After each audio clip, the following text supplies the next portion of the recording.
So, what is surrogacy?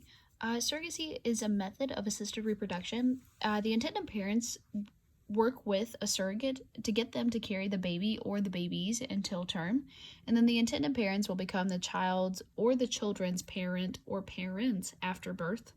There are two types of surrogacy. Traditional is whenever the surrogate's eggs are used and the surrogate is biologically related to the baby. And then gestational surrogacy, the surrogate's eggs are not used and there is no biological link to the baby. And gestational surrogacy is whenever the IVF method is used. And there's also a type called commercial surrogacy, which is a process by which an individual or a couple pays a fee to a woman in exchange for her carrying and delivering the baby. And then at birth, it will be turned over to the individual or the couple, either privately or through a legal adoption process. So why choose surrogacy? There are multiple reasons in which some people seek surrogate mothers, but some of the more common types of surrogate mother seekers are those who are couples that have complications with fertility, to whatever extent that might be. There are same-sex couples that wish to have their own child and can also have now their own child to be biologically related to them. And then there are single people who also wish to be parents. And then there are other factors that are also involved in that would otherwise prevent an individual or a couple from being able to do so, such as maybe a trauma or the physical inability to do so, being on some sort of medication regimen that would prevent you from being able to conceive or to be able to take that medication for like a chronic disease that might occur throughout the pregnancy that you wouldn't be able to stop taking that medication for.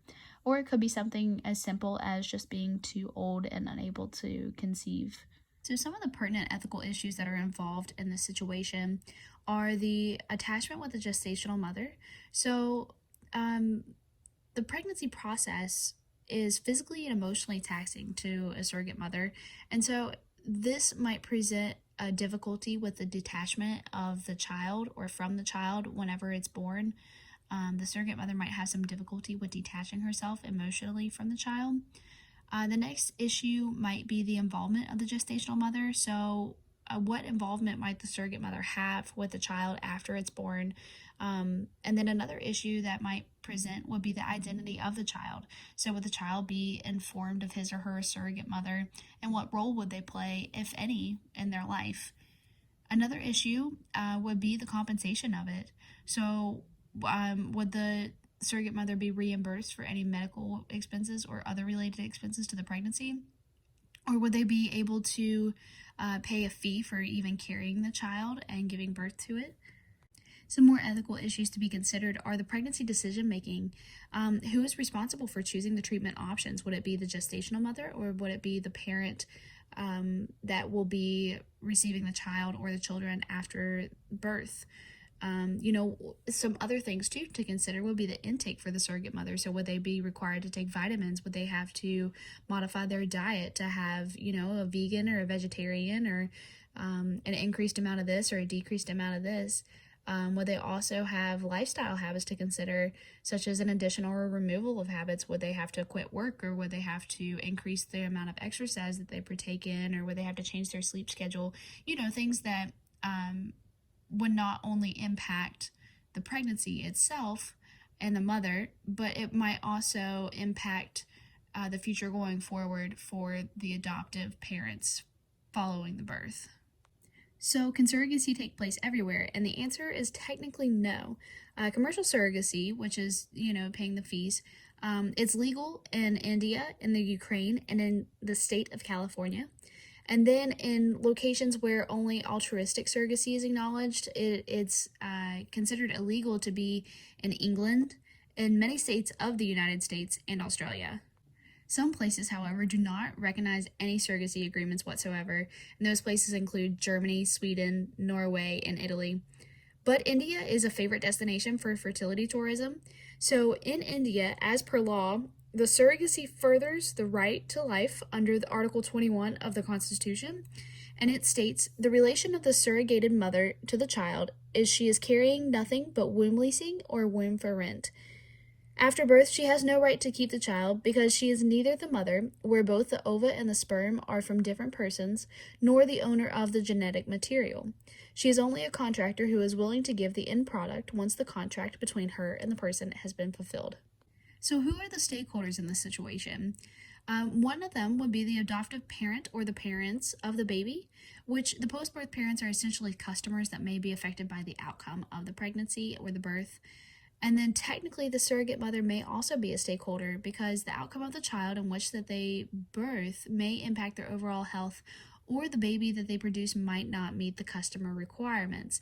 For example, if the baby were to have some sort of disability that they had not anticipated.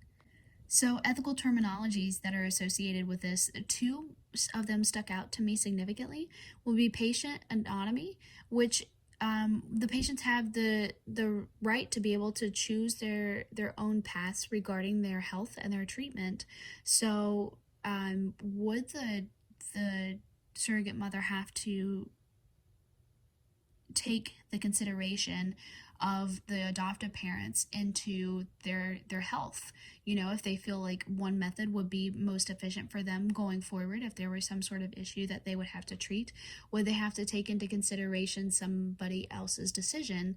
And then another one will be the fidelity, and so that would also weigh heavily on the surrogate mothers to keep one's promise.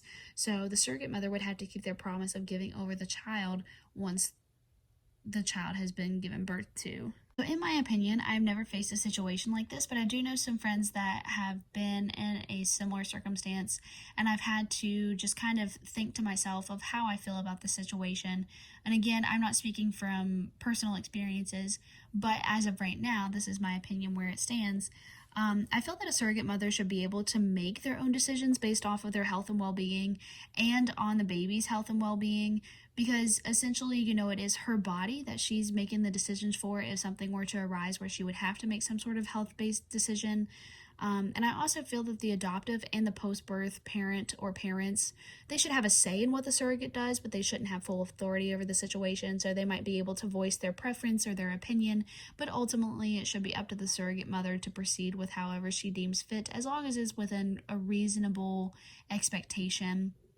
But I do feel that there should be some general agreements involved, things like no drinking and no smoking or no drug use during the pregnancy or like while trying to become pregnant, just because those are proven things that could impact the growth and the development of the child, and it could cause complications after birth. And so I feel like things that have been like proven that are not healthy during pregnancy should be refrained from, and that should be in a general agreement. But I don't feel like that the surrogate should be able to be dictated in regard to what they do, such as like a vegan or a vegetarian diet or their sleep routine, or like their overall lifestyle modifications, like do they have to quit working, or are they required to exercise a certain amount or not too much, things like that. They shouldn't have to modify their entire lifestyle. And lastly, in regard to compensation, I feel that the surrogate mother should also receive compensation for any medical costs that they encounter during this, and additional costs that the parents would pay for the pregnancy if they were the one pregnant.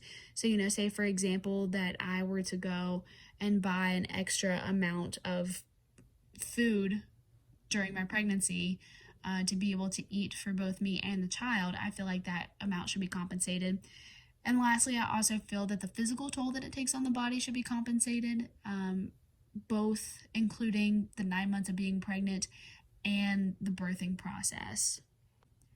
But in the opposite view, I could see how surrogacy would essentially make a product for another person. And I hate to put it this way, but this is the best example that I can think of in regard to like supply and demand and economics.